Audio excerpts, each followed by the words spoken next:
أعوذ بالله من الشيطان الرجيم بسم الله الرحمن الرحيم ولو أننا نزلنا إليهم الملائكة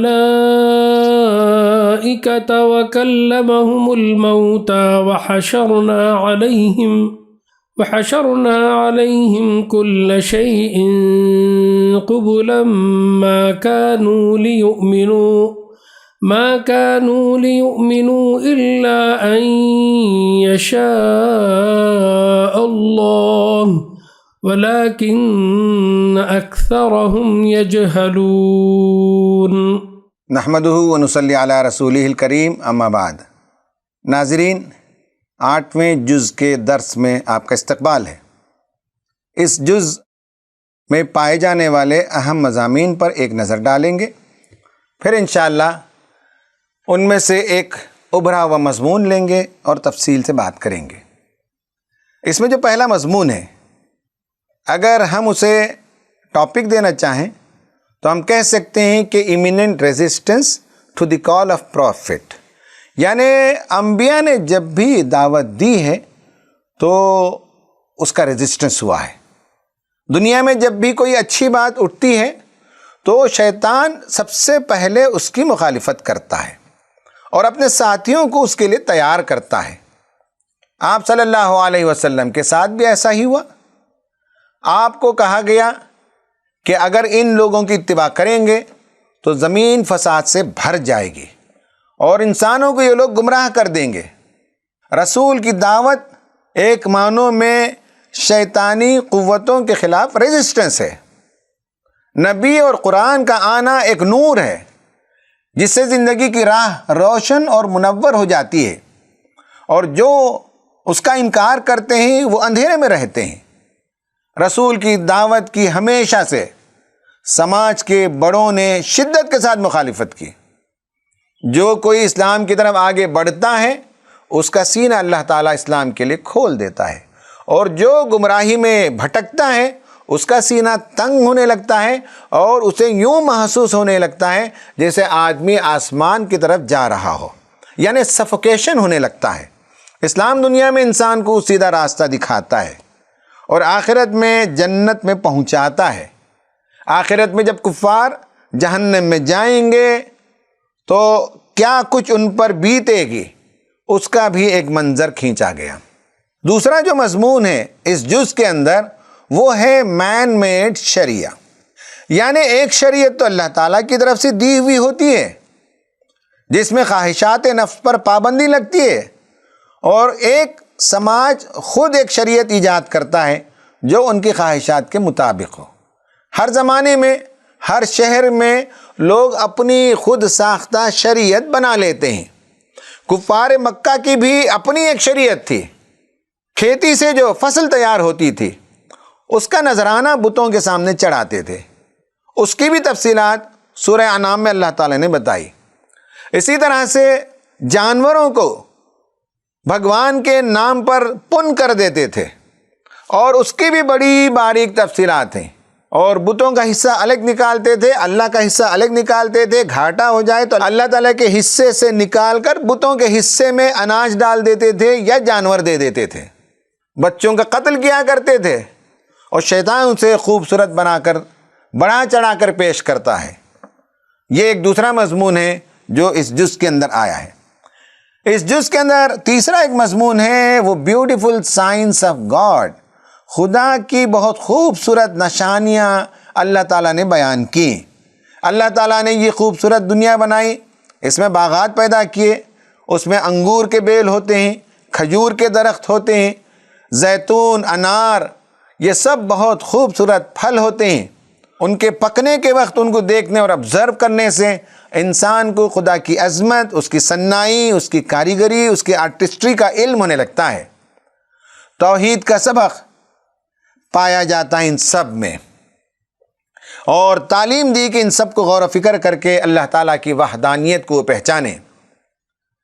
اسی طرح ان چوپایوں کا بھی تعارف کرایا گیا جو حلال ہیں، اونٹ کا جوڑا، بیل کا جوڑا، بھیڑ کا جوڑا اور بکری کا جوڑا۔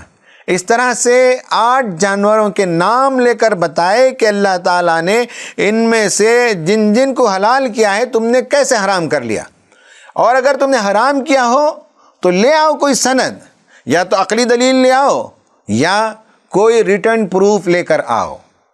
اس طرح سے اللہ تعالیٰ نے اس میں انہیں چیلنج کیا۔ ناظرین، اس کے بعد اسی جز کے بیچ میں قرآن کے وہ 10 احکامات عشرہ، یا قرآن کے وہ 10 احکامات جسے آپ 10 کمانڈمنٹس کہہ سکتے ہیں، وہ بھی آئے ہیں، اور آج کا وہ خصوصی موضوع ہے۔ انشاءاللہ تفصیل سے ہم بات کریں گے۔ پھر اس جز کے اندر جو مضامین کا سلسلہ جاری ہے، اس میں اللہ تعالیٰ کی نعمتوں کا مزید ذکر ہے۔ اس نے قرآن نازل کیا، اس نے زمین میں تم کو بسایا، اہتمام سے تمہاری پیدائش کی۔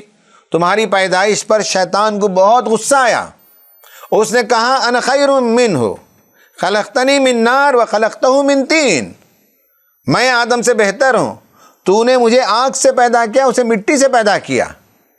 پھر سجدہ کرنے کا حکم ہوا، فرشتوں نے سجدہ کیا، ابلیس نے سجدہ کرنے سے انکار کیا، پھر اللہ تعالیٰ نے اسے راندہ درگاہ کر دیا۔ جب جانے لگا تو اس نے رب سے مہلت مانگی اور کہا کہ میں سیدھے راستے پر بیٹھوں گا اور تیرے بندوں کو گمراہ کروں گا، اور میں بتاؤں گا کہ وہ میری اتباع کریں گے، میں کیوں کر اسے سجدہ کروں، میں اسے آگے سے، پیچھے سے، دائیں سے، بائیں سے، ہر طرف سے میں اسے گمراہ کروں گا۔ پھر جنت میں حضرت آدم اور حوا کو رکھا گیا، شیطان وہاں آیا اور اس نے انہیں پھسلایا، ان سے غلطی ہوئی تو وہ نادم ہوئے، اس کا احساس ہوا، اور فوراً انہوں نے خدا کی طرف رجوع کی اور دعا کی۔ یہ ہے انسانی فطرت کہ جب بھی غلطی ہو جائے آدمی اپنے رب کی طرف لوٹے، اور اس کے برعکس شیطان کا معاملہ یہ ہے کہ جب اس سے غلطی ہوئی تو وہ اڑ گیا۔ شیطان کی ایک دلچسپی یہ بھی ہے کہ وہ انسانوں سے کپڑے اترواتا ہے۔ قرآن نے بتایا کہ اس کی نعمتوں میں سے ایک نعمت ہے کہ اس نے تمہارے لیے لباس اتارا، عبادت کے وقت اچھے کپڑے پہنا کرو۔ انسانوں کی رہنمائی کے لیے ہر زمانے میں اللہ تعالیٰ نے رسول بھیجے۔ حضرت نوح کو 4000 BC 4000 سال قبل مسیح میں بھیجا، حضرت ہود علیہ السلام کو 2500 قبل مسیح میں بھیجا، حضرت صالح علیہ السلام کو 2100 قبل مسیح میں بھیجا، اور حضرت لوط علیہ السلام کی قوم کو 1713 BC میں ڈسٹرائے کر دیا۔ اس کے بعد 2000 قبل مسیح میں حضرت ابراہیم علیہ السلام آئے، 1400 قبل مسیح میں حضرت شعیب علیہ السلام آئے، 1240 قبل مسیح میں حضرت موسیٰ علیہ السلام کا انتقال ہوا، 4 BC میں حضرت عیسیٰ علیہ السلام کا زمانہ تھا، اور 571 میں نبی کریم صلی اللہ علیہ وسلم کو بھیجا۔ یہ گویا کہ ٹائم لائن میں ہمیں معلوم ہوتا ہے کہ دنیا کے مختلف گوشوں میں اللہ تعالیٰ نے ہزاروں برس سے نبیوں کو بھیجنے کا اہتمام کرتا رہا۔ اس کے علاوہ ہر زمانے میں اللہ تعالیٰ نے اور نبیوں کو بھیجا جن کا ذکر قرآن میں موجود نہیں ہے، لیکن قرآن یہ کہتا ہے وَلِكُلِّ قَوْمٍ ہاد، ہر قوم میں ہم نے ایک ہادی کو بھیجا۔ خواتین و حضرات، یہ وہ مضامین تھے جو آج کے جز میں ابھرے ہوئے تھے، جو میں نے آپ کے سامنے پیش کیے۔ اب ہم آتے ہیں آج کے سبجیکٹ آف دا ڈے پر، 10 کمانڈمنٹس ان دی قرآن۔ اس موضوع پر ہم بات کریں گے۔ پہلے ہم سورہ نمبر 6 آیت نمبر 151 سے 153 پیش کریں گے، پھر اس آیت کے اندر جائیں گے اور اس میں جو مضامین بیان کیے گئے ہیں وہ آپ کے سامنے پیش کریں گے۔ قرآن کہتا ہے قُلْ تَعَالَوْا أَتْلُوا مَا حَرَّمَ رَبُّكُمْ عَلَيْكُمْ أَلَّا تُشْرِكُوا بِهِ شَيْئًا وَبِالْوَالِدَيْنِ إِحْسَانًا وَلَا تَقْتُلُوا أَوْلَادَكُمْ مِنْ إِمْلَاقٍ نَحْنُ نَرْزُقُكُمْ وَإِيَّاهُمْ وَلَا تَقْرَبُوا الْفَوَاحِشَ مَا ظَهَرَ مِنْهَا وَمَا بَطَنَ وَلَا تَقْتُلُوا النَّفْسَ الَّتِي حَرَّمَ اللَّهُ إِلَّا بِالْحَقِّ ذَلِكُمْ وَصَّاكُمْ بِهِ لَعَلَّكُمْ تَعْقِلُونَ وَلَا تَقْرَبُوا مَالَ الْيَتِيمِ إِلَّا بِالَّتِي هِيَ أَحْسَنُ حَتَّى يَبْلُغَ أَشُدَّهُ وَأَوْفُوا الْكَيْلَ وَالْمِيزَانَ بِالْقِسْطِ لَا نُكَلِّفُ نَفْسًا إِلَّا وُسْعَهَا وَإِذْ قُلْتُمْ فَعْدِلُوا وَلَوْ كَانَ ذَا قُرْبَى وَبِعَهْدِ اللَّهِ أَوْفُوا ذَلِكُمْ وَصَّاكُمْ بِهِ لَعَلَّكُمْ تَذَكَّرُونَ وَأَنَّ هَذَا صِرَاطِي مُسْتَقِيمًا فَاتَّبِعُوهُ وَلَا تَتَّبِعُوا السُّبُلَ فَتَفَرَّقَ بِكُمْ عَنْ سَبِيلِهِ ذَلِكُمْ وَصَّاكُمْ بِهِ لَعَلَّكُمْ تَتَّقُونَ۔ ناظرین، ان آیتوں میں اسلام کی کچھ بنیادی تعلیمات کا ذکر آیا ہے، جس میں عقیدہ، ذاتی اخلاقیات اور سماجی برتاؤ شامل ہیں۔ اسلام کے پاس اپنے کوئی احکامات عشرہ نہیں ہیں، یعنی 10 کمانڈمنٹس کا تصور نہیں ہے۔ یہود و نصارہ کے مذہب میں اس کو مرکزی حیثیت حاصل ہے۔ عملاً وہ اس پر کتنا عمل کرتے ہیں، سر کی آنکھوں سے ہم اسے دیکھ سکتے ہیں۔ احکامات عشرہ سے متعلق یہود و نصارہ کے لٹریچر میں اور تورات و انجیل میں جو کچھ پایا جاتا ہے، اس کے بارے میں ہم یقین سے نہیں کہہ سکتے کہ یہی وہ 10 باتیں ہیں جو اللہ تعالیٰ نے حضرت موسیٰ علیہ السلام کو لکھوا کر دیں۔ ہاں، قرآن میں یہ بتایا گیا ہے کہ اللہ تعالیٰ نے حضرت موسیٰ کو بنیادی تعلیمات اور اس کی تفصیلات تختیوں میں لکھ کر دی۔ قرآن کے مطالعے سے ہمیں معلوم ہوتا ہے کہ بنی اسرائیل کو اللہ تعالیٰ نے بہت سے احکامات دیے، اور جگہ جگہ قرآن میں اس کا ذکر آیا ہے، اور ان سے عہد بھی لیا گیا۔ اب ہماری دلچسپی زیادہ اس بات سے نہیں ہے کہ حضرت موسیٰ علیہ السلام کو تختیوں میں کیا لکھ کر دی گئی، البتہ قرآن میں ان باتوں کو محفوظ کر دیا گیا۔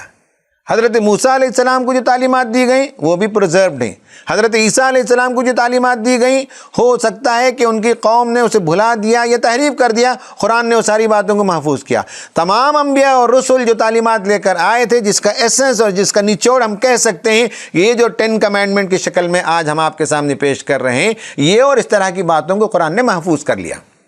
اس وقت جو زیر مطالعہ آیات ہیں، اس طرح کے 10 احکامات اس میں پائے جاتے ہیں۔ قرآن انہیں 10 کمانڈمنٹس نہیں کہتا۔ سمجھنے میں آسانی کے لیے میں نے یہ اصطلاح استعمال کی ہے۔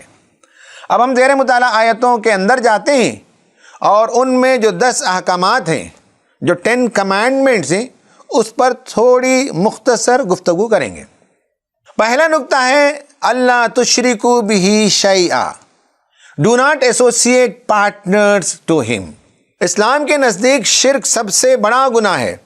اللہ تعالیٰ ہر گناہ کو معاف کر سکتا ہے سوائے شرک کے۔ شرک کی حقیقت کو سمجھ لیں، یہ کائنات کتنی بڑی ہے، کب بنی ہے، اس کے بارے میں ہمارے پاس کوئی صحیح علم موجود نہیں ہے۔ البتہ سائنسدانوں کے حساب سے اس کائنات کے کریشن کا آغاز 13.5 بلین ایئرز پہلے ہوا تھا، یعنی ہم یہ کہہ سکتے ہیں کہ 135 کروڑ سال پہلے انسانوں کی زمین میں بسانے کا اہتمام شروع ہوا۔ اللہ اکبر! دنیا میں انسان کب آیا؟ لیکن یہ کائنات کب بنی؟ یہ دنیا کب بنی؟ زمین تقریباً 55 کروڑ سال پہلے تیار ہوئی۔ یہ ایک بہت ہی پیچیدہ کائنات ہے، مگر انسان کی آبادی کے لیے اس دنیا کو سازگار بنایا۔ دنیا اللہ تعالیٰ نے بنائی، خلق لکم ما فی الارض جمیعا، اور اس میں بہت کچھ انسانوں کے لیے رکھا، اور زمین میں جو کچھ رکھا وہ تمہارے لیے رکھا۔ ساری کائنات کو اللہ تعالیٰ نے انسانوں کے لیے پیدا کیا، صرف زمین نہیں، پوری کائنات مل کر انسان کے لیے جینے کا سامان فراہم کرتی ہے، اور انسان کو صرف اللہ کی عبادت کے لیے پیدا کیا۔ اس سلسلے میں ایک بہت اچھی مثال قاری محمد طیب صاحب رحمۃ اللہ علیہ نے اپنی کتاب میں دی ہے۔ وہ کہتے ہیں گھر کا ایک مالک بہت خوبصورت بنگلہ بناتا ہے، بڑا سا لان اس میں رکھتا ہے، بڑی گاڑی رکھتا ہے، قسم قسم کی سہولیات اس کے اندر فراہم کرتا ہے، گاڑی کے لیے ایک مختص ڈرائیور بھی رکھتا ہے۔ یہ سب وہ اپنی بیوی کے لیے اہتمام کرتا ہے۔ اس کی بیوی کے ہاتھ کی جلی ہوئی روٹی وہ کھانا پسند کرے گا، مگر اپنی بیوی کو کسی اور کے ساتھ دیکھ کر وہ برداشت نہیں کر سکتا۔ یہ سب سے بڑی نمک حرامی اور بے وفائی ہوگی۔ کچھ اس طرح کا معاملہ شرک کا ہے۔ یہ کتنی بڑی بے وفائی کی بات ہوگی کہ انسان اللہ تعالیٰ کی نعمتوں سے فائدہ اٹھائے، اس کا کھائے، کسی اور کا گن گائے۔ اس لیے اسلام میں شرک بدترین گناہ ہے۔ Point number 2، وَبِالْوَالِدَيْنِ إِحْسَانًا، be kind to your parents, honor your parents, do good to your parents۔ یہ سب ترجمے انگریزی میں آتے ہیں، لیکن عربی میں جو بات ہے وَبِالْوَالِدَيْنِ إِحْسَانًا، وہ اس میں منتقل نہیں ہو سکی۔ والدین کے ساتھ حسن سلوک کرنا اور ان کے ساتھ ہمیشہ احسان کا رویہ اختیار کرنا، یہ اسلام کی تعلیم ہے۔ دنیا کے دیگر تمام انسانوں کے ساتھ آپ عدل کا رویہ اختیار کر سکتے ہیں، مگر والدین کے ساتھ عدل کا رویہ نہیں، اس سے آگے بڑھ کر احسان کا رویہ اختیار کرنا چاہیے۔ انہوں نے ہماری پرورش میں کوئی کوتاہی کی ہو تو ان کا معاملہ اللہ کے حوالے ہے، مگر ان کی نگہداشت میں ہم کوئی کوتاہی نہیں کر سکتے۔ ہماری پرورش میں اگر انہوں نے حسن سلوک سے کام نہیں لیا تو وہ جانے اور خدا جانے، مگر ہم اس بات کے مکلف ہیں کہ ہر صورت میں ہم ان کے ساتھ احسان کریں۔ نمبر 3، وَلَا تَقْتُلُوا أَوْلَادَكُم مِّنْ إِمْلَاقٍ نَحْنُ نَرْزُقُكُمْ وَإِيَّاهُمْ، اور اپنی اولاد کو مفلسی کے ڈر سے قتل نہ کرو، ہم تمہیں بھی رزق دیتے ہیں اور ان کو بھی دیں گے۔ Do not kill your children۔ عرب کے سخت دل بدو اپنی بیٹیوں کو زندہ دفن کر دیتے تھے۔ آج کے پڑھے لکھے جاہل بچیوں کو مادر رحم میں قتل کر دیتے ہیں، ایبارشن کر دیتے ہیں، ماں کے پیٹ میں معصوم وجود کا قیمہ بنا کر ٹکڑا ٹکڑا باہر نکالتے ہیں۔ ایک شاعر نے ان جذبات کی بہت خوبصورت عکاسی کی ہے۔ ایک بچی جنت سے بات کرتی ہے، اس کی ماں نے اسے ایبارشن کر دیا تھا، اور لائن کٹ گئی، اس نظم کا ٹائٹل ہے۔ وہ کہتی ہے، لیکن تم نے مجھ سے میرا جینے کا حق چھین لیا، پیٹ میں اپنے تم نے مجھ کو بولو کیسے قتل کیا، چاقو چمٹا نشتر کانٹا میرے بدن میں گھونپ دیا، مجھ کو تم نے ٹکڑے ٹکڑے کروایا، ریشہ ریشہ چھدوایا، خون میں مجھ کو نہلایا اور گٹر میں مجھ کو پھینکوایا۔ یہ ہے وہ درد انگیز کہانی جو ایک بچی اپنی ماں سے کہتی ہے۔ ایک دن میں جمعے کا خطبہ دینے کے بعد لوگوں سے مل کر باہر نکل رہا تھا۔ مسجد کے باہر ایک نوجوان میرے انتظار میں کھڑا تھا جو تقریباً 40-42 سال کا تھا۔ اس نے مجھ سے ملاقات کی اور مسلسل روئے چلا جا رہا تھا۔ اس نے بتایا کہ شادی کے بعد بڑی غربت تھی، گود میں ایک بچہ تھا، پھر پیٹ میں ایک بچی آ گئی تو اس نے اس کا ایبارشن کرا دیا۔ وہ کہتا ہے کہ آج اس کے پاس گھر ہے، کار ہے، زندگی کی ساری سہولیات ہیں اور آمدنی بھی اچھی ہے، تب اس نے مفلسی کے ڈر سے حمل گروایا تھا۔ وہ کہتا ہے کہ امین صاحب، ہر رات وہ بچی میرے خواب میں آتی ہے اور مجھ سے کہتی ہے کہ ابا جان آپ نے مجھے کیوں قتل کر دیا۔ وہ مجھ سے بار بار پوچھ رہی ہے، اور یہ لڑکا مجھ سے پوچھ رہا تھا کہ اب میں کیا کروں۔ بہرحال میں نے اس کے دکھی دل کے زخموں کو مندمل کرنے کے لیے کچھ باتیں بتا دی۔ اس طرح کے واقعات سن کر دل بھر آتا ہے۔ قرآن نے کہا مت کرو یہ کام، بہت بڑا گناہ ہے۔ نمبر 4، وَلَا تَقْرَبُوا الْفَوَاحِشَ مَا ظَهَرَ مِنْهَا وَمَا بَطَنَ Do not come near indecencies openly or secretly۔ یعنی قرآن نے کہا کہ بے شرمی کی باتوں کے قریب بھی نہ جاؤ، خواہ وہ کھلی ہوں یا چھپی۔ قرآن میں زنا، نیوڈیٹی، ہومو سیکسویلٹی اور سوتیلی ماؤں سے شادی کرنے کو فحش کہا۔ ان میں ملوث ہونا تو دور کی بات، اس عمل تک لے جانے والے تمام راستوں سے بھی دور رہنا چاہیے۔ جو نوجوان اس طرح کی برائیوں میں مبتلا ہوتے ہیں وہ شدید ذہنی مرض کا شکار ہو جاتے ہیں۔ ہو سکتا ہے کہ آپ کے سامنے وہ نارمل نظر آتے ہوں، مگر ان کے اندر کی دنیا اجڑی ہوئی ہوتی ہے، ان کی روحانی زندگی تاریک ہوتی ہے۔ بہت سے نوجوان اپنی غلطی پر پچھتاتے ہیں، مگر اس طرح کی برائیوں میں اندر جانے کے بعد باہر نکلنا آسان نہیں ہوتا۔ وہ ایک نارمل ہیومن بینگ بننا چاہتے ہیں اور ایک اچھی زندگی جینا چاہتے ہیں، مگر ان کا جو رجحان ہے انہیں اسی طرح واپس لے جاتا ہے۔ اس لیے قرآن نے کہا کہ پہلے قدم پر رکنا آسان ہے، رک جاؤ۔ اس راستے میں 100 قدم چلنے کے بعد 100 قدم پلٹ کر واپس آنا ایک مشکل کام ہے۔ جس کے لیے بڑا حوصلہ درکار ہے، جن سے زندگی برباد کر لینے کے بعد ان پر مایوسی کا غلبہ طاری ہو جاتا ہے۔ عقل مندی یہ ہے کہ کم عمری میں ان تمام برائیوں سے کوسوں دور رہیں اور اپنے آپ کو نیک لڑکوں کی صحبت میں، اور اگر لڑکیاں اس طرح کے پرابلم کا شکار ہوں تو ان سے کہوں گا کہ نیک لڑکیوں کی صحبت میں وہ رہیں، مثبت اور تعمیری کام میں لگے رہیں۔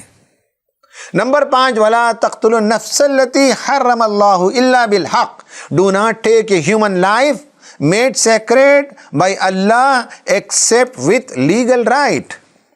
کسی جان کو جسے اللہ نے محترم ٹھہرایا ہلاک نہ کرو مگر حق کے ساتھ۔ ہر جان محترم ہے، حق کے ساتھ کسی کی جان لینے کا مطلب یہ ہے کہ اگر کسی نے کسی کا قتل کیا ہو اور کورٹ میں ثابت ہوا ہو تو پھر کورٹ ہی ججمنٹ دے گی اور پھر اسے سزائے موت دی جائے گی۔ یا کسی نے ٹریزن کیا ہو، ملک سے دشمنی کی ہو، یا بعض ممالک میں مسافر کے پاس اگر ڈرگ پایا جائے تو انہیں قتل کی سزا دی جاتی ہے۔ یہ ہے قانونی حیثیت۔ آج کی دنیا میں آپ دیکھ سکتے ہیں کہ انسانی خون کی کتنی ارزانی ہے، انسانی جان کتنی سستی ہو گئی ہے۔ اسرائیل جو درندگی کر رہا ہے اور فلسطینی عوام کس طرح سے بے دردی کے ساتھ قتل کیے جا رہے ہیں، وہ انسانی تاریخ کا بدترین باب ہے۔ خود ہمارے ملک میں آئے دن فسادات، موب لنچنگ وغیرہ کے ذریعے سے بے گناہوں کی جان لے لی جاتی ہے۔ لگتا ہے کہ لوگوں کے دل مردہ ہو چکے ہیں۔ نمبر 6، وَلَا تَقْرَبُوا مَالَ الْيَتِيمِ and not to go near the property of an orphan except in the best way to improve it۔ اور یہ کہ یتیم کے مال کے قریب نہ جاؤ مگر ایسے طریقے سے جو بہترین ہو، یہاں تک کہ وہ اپنے سن رشد کو پہنچ جائے۔ یتیم کا مال کھانے والے اپنے پیٹ میں جہنم کی آگ بھرتے ہیں۔ یتیم سماج کا سب سے کمزور ترین طبقہ ہوتا ہے۔ سماج میں کمزوروں کا خیال نہ ہو تو انسانی ہمدردی ختم ہو جاتی ہے۔ لوگ نفسا نفسی کے عالم میں جیتے ہیں۔ دلوں کی سختی انسان کے اندرونی حسن کو ختم کر دیتی ہے۔ Number 7، وَأَوْفُوا الْكَيْلَ وَالْمِيزَانَ بِالْقِسْطِ Give full measure and weigh with justice۔ اور ناپ تول میں پورا انصاف کرو۔ یہ حکم صرف ان لوگوں کے لیے نہیں ہے جو میجرنگ ٹیپ کا جاب کرتے ہو یا ترازو رکھ کر تجارت کرتے ہو۔ اس کا آسان مطلب یہ ہے کہ تمام بزنس ڈیلنگز میں، تمام سروسز میں جو آپ دیتے ہیں، جو جاب آپ کرتے ہیں، ہر کام میں آنیسٹی ہونی چاہیے۔ 8 گھنٹے کی تنخواہ لیتے ہو تو 8 گھنٹے کی ڈیوٹی کرنی چاہیے۔ سروس دیتے ہو اور اپنی سروس فیس لیتے ہو تو اس میں کوئی ہڈن ایجنڈا نہیں ہونا چاہیے۔ بزنس کرتے ہو تو اس کے اندر جو ہڈن کاسٹ ہوتا ہے وہ پہلے بتا دینا چاہیے۔ منسٹر بنتے ہو تو انسانوں کی خدمت کرو، نہ کہ خود اپنی خدمت آپ، جس سے یہ لوگ اتنی دولت سمیٹ لیتے ہیں کہ نسلاً بعد نسلیں لوگوں کو کام چور بنا کر چلے جاتے ہیں۔ اس لیے ان میں حق گوئی کی جرات ختم ہو جاتی ہے۔ نظام کائنات میں عدل ہے۔ دنیاوی امور چلانے میں جب عدل کو پامال کیا جاتا ہے تو توازن بگڑتا ہے اور فساد برپا ہونے لگتا ہے۔ نمبر 8، وَإِذَا قُلْتُمْ فَعْدِلُوا وَلَوْ كَانَ ذَا قُرْبَى Whenever you speak, be just, even if it affects your own relatives۔ اور جب بات کہو تو انصاف کی کہو، خواہ معاملہ اپنے رشتہ دار ہی کا کیوں نہ ہو۔ بات کریں تو حق و عدل کی کریں، فیصلہ سنائیں تو انصاف کی۔ جب لوگوں کے درمیان گواہی دو، شہادت دو تو عدل کے ساتھ دو، اور اس معاملے میں کسی عزیز و اقارب کا کوئی پاس و لحاظ نہیں ہونا چاہیے۔ قوم پرستی انسان کو عدل سے دور لے جاتی ہے۔ رائٹ اور wrong, I am always with my community and my nation, یہ بگاڑ کا سبب ہے۔ نمبر 9، وَبِعَهْدِ اللَّهِ أَوْفُوا and fulfill your covenant with Allah۔ اور اللہ کے عہد کو پورا کرو، یعنی وہ عہد بھی جو بندے نے خدا سے کیے ہوں اور وہ عہد بھی جو بندوں نے بندوں سے کیے ہوں۔ یہ ایک جامع ہدایت ہے۔ ہم آسان زبان میں یہ کہہ سکتے ہیں کہ ایک فرد اپنی زندگی میں بہت سی جگہ بندھا ہوا ہوتا ہے، بہت سے لوگوں کے حقوق کی ادائیگی اسے کرنی ہوتی ہے، لیکن لوگ حقوق ادا نہیں کر پاتے۔ اس تعلیم کا تقاضا یہ ہے کہ انسان نے زبان سے جو کمٹمنٹ کیے اسے بھی پورا کرنا چاہیے، اور بعض کمٹمنٹ زبان سے نہیں بلکہ تعلقات کی وجہ سے وہ کمٹمنٹ پیدا ہو جاتے ہیں۔ جیسے بیوی اور بچے ہیں، ان کے ساتھ ہمارا کوئی ریٹرن اگریمنٹ نہیں ہے، لیکن وہ رشتہ خود کمٹمنٹ چاہتا ہے۔ ایک عہد ہے بیوی کے ساتھ، ایک عہد ہے بچوں کے ساتھ، اس کمٹمنٹ کو پورا کرنا بہرحال ضروری ہے۔ نمبر 10، وَأَنَّ هَذَا صِرَاطِي مُسْتَقِيمًا فَاتَّبِعُوهُ Indeed, this is my path, perfectly straight, so follow it and do not follow other ways.